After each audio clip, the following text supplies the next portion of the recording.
In today's video, I'm going to teach you how to add a tracking category in Xero. This process is straightforward and can help streamline your tracking and reporting within Xero. Let's dive in. To get started, open your web browser and go to the Xero website by typing xero.com into the address bar. Once the page loads, direct your attention to the top right-hand corner where you'll notice the Login button. Click on this, and it will take you to the login page. Here, simply enter your credentials to access your Xero account. Upon logging in, you'll be taken to your Xero homepage. Now, look towards the taskbar menu at the top. You'll find the Accounting tab. This is where we need to go next. Click on Accounting, and from the drop-down menu, locate and click on Accounting Settings. This will direct you to a new page dedicated to various accounting settings you can adjust.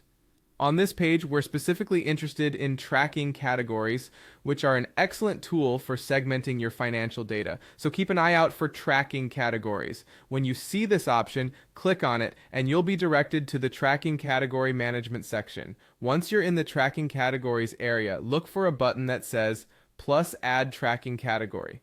This is usually placed on one side of the page. Clicking on it prompts you to create a new category. Now, this is an important step because naming your category meaningfully can dramatically improve how you organize and analyze your data.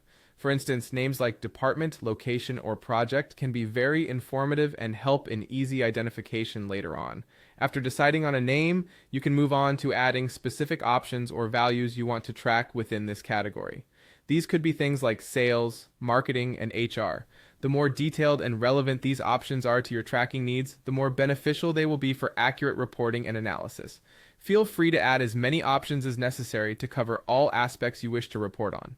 Once you're satisfied with your tracking category and its options, don't forget the crucial step: saving your work. Click on Save to create your tracking category along with its set options. With this done, your new tracking category is now active and ready for use.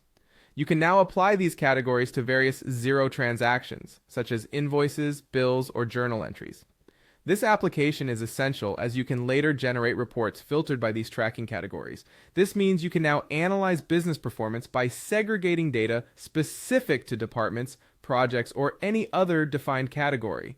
By following these steps, you've added a powerful tool to your Xero toolkit, enhancing your ability to track and report data efficiently.